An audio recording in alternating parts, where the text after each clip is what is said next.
We hear a lot about New York City in the media today, lots of crime happening.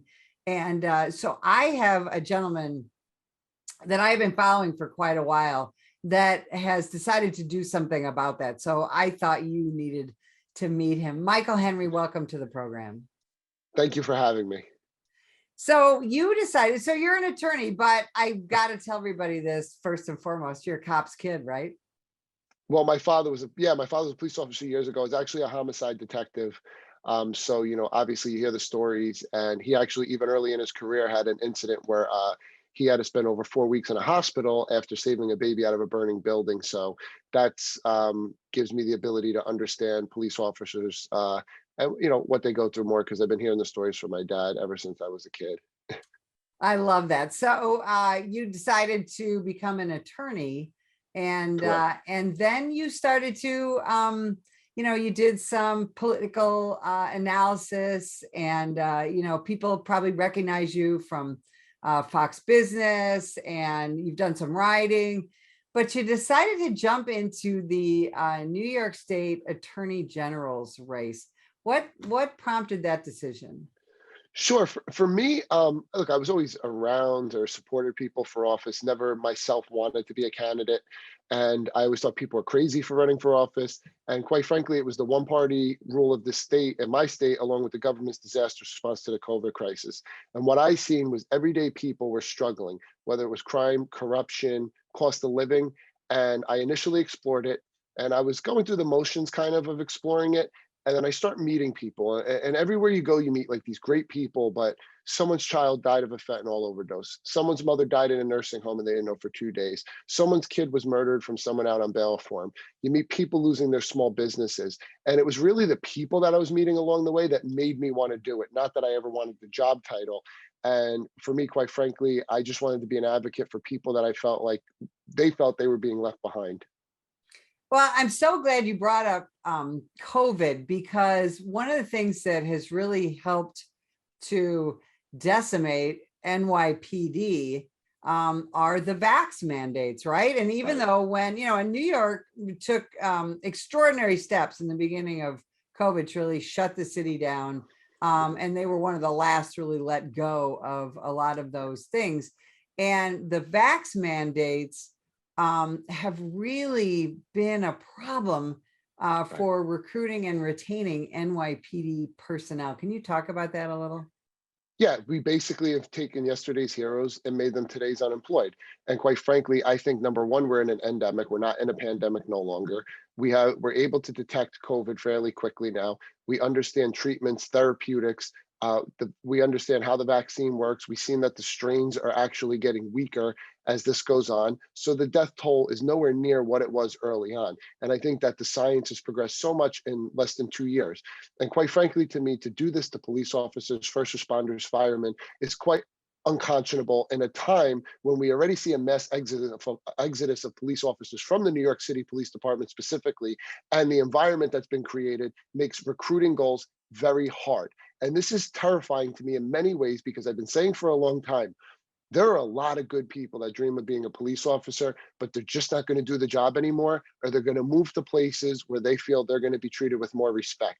And I'm concerned about what kind of individuals are going to start becoming police officers just to satisfy recruiting goals. And it's also something we see in district attorneys' offices. So for me, I think what we should be doing is our best to retain police officers and first responders instead of chasing them away.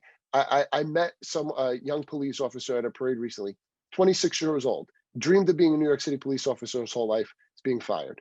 This is unacceptable in my opinion, and I do not support these opinions. I believe in ending the mandates, and I believe that we need to move forward with letting people move on with their lives at this point. I just want people to know, and I want you to talk about the entire state of New York, because everybody hears about New York City, but New York State is one of the most beautiful places Right. in this country, and it's not all crime and mayhem like we see on Mhm. the news. Talk about your native state a little bit. Right. So New York State's fascinating because, right, you have New York City, which is like the epicenter of the world in many ways. You have other big cities like Rochester and Buffalo who are kind of like Rust Belt type cities that are kind of been emptied, and you've seen a mass exodus of people. And then you have vineyards, right? You have the southern tier, which is very energy, has a lot of energy resources. You go to North Country, you'll see some of the most beautiful lakes you'll ever see. And I'm saying this as someone who's actually lived in Italy. I mean, you could go to North Country and feel like you're on Lake Como. And it's amazing to me that people don't, this is almost like 2 or 3 different states in one. And there's so many different people, but there's so many good people. And I just believe that what we have to do is utilize everything we have in this state, because it should be the most economic powerhouse state in the country, in my opinion. And I have learned so much traveling. I've literally learned how to milk cows. I've seen black bears walk up to a car I was in. So these are things most people would never think of, because when they think of New York State, they think of the concrete jungle called New York City. That's so great. Yeah. So during, COVID, we saw, and in a post George Floyd Mhm. situation, we saw in New York, quote unquote, bail reform. We saw Rikers Island, the doors flung open for a while and so Right. many people let out. And there was this excuse of COVID, in the beginning. And then it just got to the point where, we're just not going to hold people over for trial when they commit a Mhm. crime. And so now, and again, especially in New York, now we see people who commit violent crimes, Right. they're let out and are back to the place where they committed the violent crime before the cop can even finish the police report. What can Right. you do about that as AG? Right. So in this state, the first thing I'm doing now as a candidate is I'm working to help get people elected to our state legislature that I believe will implement the full repeal of bail reform. My position, and I would use the bully pulpit, I think this law needs to be fully repealed. I think they're early on, with some of the poor nonviolent offenders. I think that there was a noble purpose. I've talked to sheriffs about this. I've talked to local district attorneys. There was a role for some level of cashless bail reform. But what's gone on now is people are living in fear. You have criminals thinking they can do whatever they want, whenever they want, wherever they want. There's this no fear, no consequence attitude. And it's not just cashless bail. They've implemented discovery reform, which basically makes a victim again a second time. You have the parole board in our state out of control. They're releasing cop killers, sex offenders, people who've murdered multiple people. And what I would do is work to build the relationships back up between the community and the police. I think the elected officials in the state have divided people, and that needs to stop. No matter what community I go into, people want their police officers. Secondly, I would work in conjunction with local district attorneys to make sure they have the resources they need. Now, I'm not under the illusion that the Manhattan district attorney and some of the other district attorneys that are a little more on the left side of this are going to want to work with me, but I'm willing to work with anyone. The last thing I would do, or one other thing I would do, is work with the state legislature to write program bills to try and implement good public policy in place. Because like I said, I do think there is a role for trying to reform nonviolent people who have drug issues, veterans suffering from PTSD. We want to get them out of the system. But we also want to make sure the most violent among us are in jail. And I could tell you, if you look in New York City, they always talk about, illegal firearms. They're not even prosecuting illegal firearms cases to the full extent of the law. They're lowering the charges. In some cases, they dismiss them. There was actually a story how someone got their illegal gun back and then used it again because they never filed a warrant to keep the gun. So we have to stop this mentality of blaming objects and start blaming the perpetrators. And I think that people are ready for that again. I think people have tasted what this looks like. And I think that we need to work to clean this up. And we're only a few good decisions away from turning this thing around. We've done it before. We've seen it before. And I think that we just have to all stand up for what's right. Let people know that we're going to defend them and make them feel safe again, because people are scared and they shouldn't be. And it's not just New York City. Rochester last year, 38.5% out of every 100,000 residents was murdered, one of the highest murder rates in the country.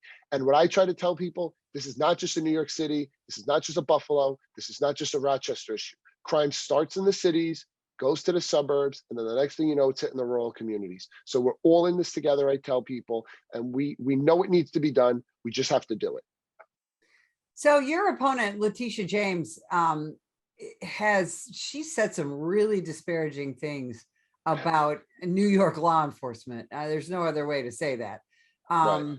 You know, what are you going to do again statewide to help support Mhm. law enforcement so that cities like New York and Buffalo and Rochester, and of course, you know, Albany and the State Patrol, how can they start bringing back people who Mhm. want to become police officers again? I wouldn't spew anti-police rhetoric. I wouldn't hold on to police reports that wind up clearing police officers for political reasons.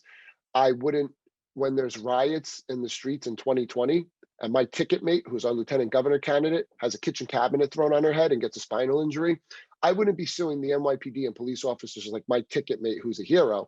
I would be suing or investigating who is actually behind these organized riots, because many, almost my friend who's a DA in Brooklyn told me over 80% of their arrests were from out of state. So there's clearly was something going on there that needed to be investigated. I also wouldn't support a de-escalation bill that makes it nearly impossible for a police officer to use physical force during an arrest, because my concern is if you have law enforcement and first responders wasting critical seconds overthinking because they're worried about someone coming for their badge and their pension on political purposes, you are going to cost both the police officers and potentially the people they're trying to help their lives. And I think that what she has done is created an anti-police environment. I've even read she wants to go as far to say that like police officers shouldn't be able to carry weapons off duty. And quite frankly, I think that every police officer, good police officer, believes in police accountability. But you know, with the way technology is nowadays, the way surveillance is nowadays, the way that there's been so many reforms, like bad police officers are a very small portion of the police departments nowadays, and we have to accept that things are going to happen, and we also can't just rush out and be political all the time and say wait until the facts come out, because we see all these instances. Look, we see instances where police officers act very wrong. And then we see instances where police officers are accused, slogans go nationally, and then it turns out the police officer gets cleared. And this has to stop. There needs to be maturity and there needs to be leadership in place that's going to stop with the political rhetoric and start going by the facts and keeping calm when these things happen and showing true leadership instead of just going with what panders to a political base, because this isn't a Republican or a Democrat issue. This is an issue of public safety, and that transcends party affiliation. Well, and it absolutely does. You know, people who don't feel safe aren't free. Mhm. And you know, people who are crime victims don't give a damn about politics. They just Right. want their day in court. They want the right or the wrong to be righted. And I really believe we're losing sight of that. And quite frankly, I believe your opponent has already lost sight of that. And I'm so glad you're talking about these issues. Now, Right. one of your specialties is something that's near and dear to my heart as a resident of Southern Arizona, and that is illegal immigration. So there's lots of Right. talk in the media now that the southern border governors are busing illegal immigrants to areas like New York State. Right. Talk about that and talk about how we can fix the immigration problem that we have in the United States. Right. Well, first, the immigration law in the United States is governed by the DOJ, right? The immigration courts are under the Executive Office of Immigration Review. So typically, immigration law is governed by who your president is and then who they appoint to be the head of the DOJ. So, like the Attorney General's office. Um, I will tell you, I travel New York State, and even in the most rural areas, we have a very bad drug crisis, very bad drug crisis. And I've been to counties that are sparsely populated, and they tell me that children are overdosing in these counties on drugs. And I think the environment that we've created, where there's been a breakdown between cooperation between state and federal authorities when it comes to these matters, I think that people in politics lie to the police. Oh, ICE is kicking in people's doors and removing these people. No, they're targeting criminals. And as long as the border is insecure, we are going to have a drug crisis in this state. We're going to have a drug crisis in this country.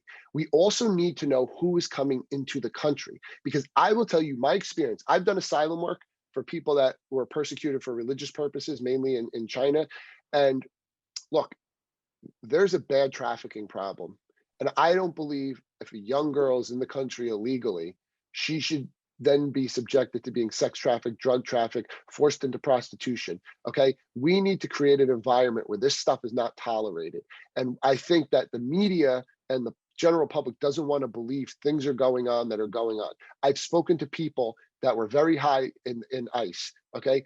They tell me the reason they're so strong on border security is because they've seen young girls, 12 years old, 8 years old, very young ages, that were raped for days on end on their journey to the border. They see little bodies of boys dead on the border. This is something where people are dying. We don't know who's coming here. And quite frankly, we also don't know why they're coming here.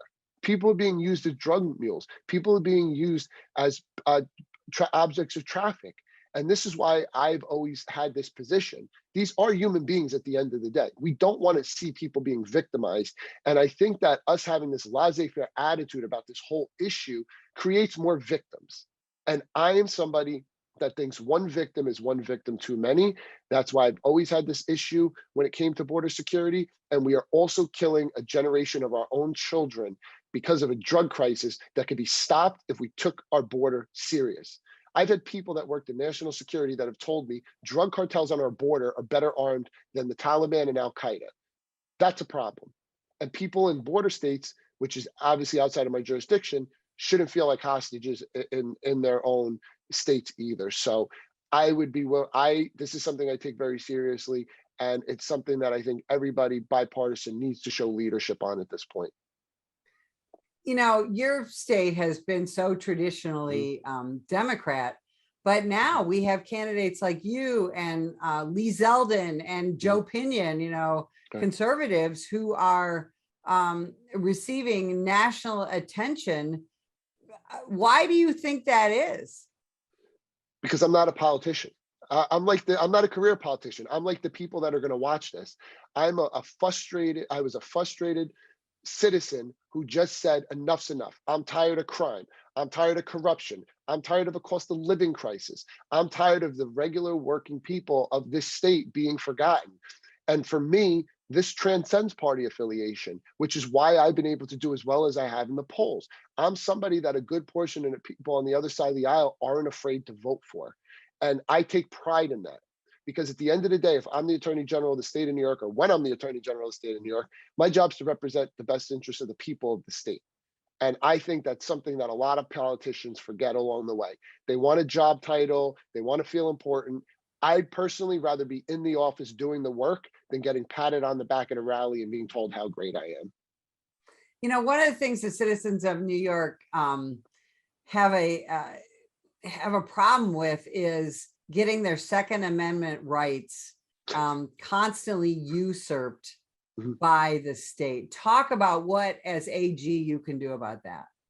Right. Well, look, we had one case that obviously just went to the Supreme Court. It went in the favor of the plaintiffs. There's another case now ongoing. I have to be careful on what I say because I could be assuming these cases. So if I telegraph, obviously, that I have a position either way, I do have to go in, review it. I will be the lawyer of the state. What I will say is New York is a very diverse state, and you have portions of this state where people have a 15-minute response time for law enforcement. You have portions of this state where people live off the land. You have portions of this state where people have animals that can do a lot of harm to them coming onto their property. And I think that the problem that people on the other side of the aisle have made is their preference is to blame an object instead of a perpetrator. If you keep all the bad guys in jail and you get rid of all the illegal weapons, I mean, this is a way to get rid of this. The other thing there's two other things we don't talk about. We've put privacy over safety. How many of these mass shooters did we see the police went to their house multiple times, but they couldn't talk about what went on, or the public wasn't aware? So regardless, they're going to clear a background check. The other thing is the rise in these mass shootings is correlated with the deinstitutionalization movement. And we've shut down a lot of mental institutions in the state of New York, and there's mentally ill people. And if they couldn't get a gun, they're going to use a knife. They're going to use a car. They'll make a makeshift bomb, right? This is something where we're not treating this with a full seriousness of all the things that could be addressed. And I'll tell you, I've met a lot of gun owners and people that are big into the 2A movement. And they're more, a lot of them are about safety. They lock their guns. They don't let their kids go near the guns. It's not like everybody that has a gun, their kids are running around like Yosemite Sam, not to be funny. And I think that we have to understand that there's also people, for example, Brownsville, New York is probably one of the most dangerous neighborhoods in New York City. If you're a single mom working a double shift, you get on the subway to go home. It's basically a Motel 6 for the homeless at this point. You get off the subway. You have to walk through a neighborhood where you're exposed to drug dealers, drug addicts, gang members, violent criminals. Why, if you're a law-abiding citizen, should you not have the right to protect yourself? And what they do is they make the costs and the amount of training and the amount of background check information that has to go into this. They do this to disenfranchise people from trying to carry. And I think of that single woman. I think of that person that might have a 15-minute response time for the police. I think of that person that might have a bear coming onto their property while their children are out playing. And I have to say, we're not dealing with this issue the right way. We see subway slashings. We see people wielding axes and machetes. We see people throwing people onto subway tracks. Is a sign saying this is a gun-free zone stopping those crimes? Michael Henry, you speak so much common sense. Where can people follow you on social media? Where can they find out more about your campaign? Sure. My website is Michael Henry 4AG, the word 4. I have a Twitter page, Michael Henry, the number 4AG, and then a Facebook page, which is Michael Henry, the word 4AG, FOR. So they can find us there. They could also interact with us. We respond to people. We stay interactive. We constantly, keep it focused on the issues that matter to people. And that's what we do. Thank you so much for spending time with us today. And if you would like more information about us, visit us at nationalpolice.org.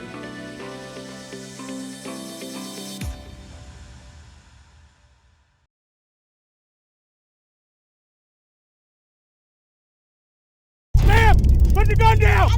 Put the gun down!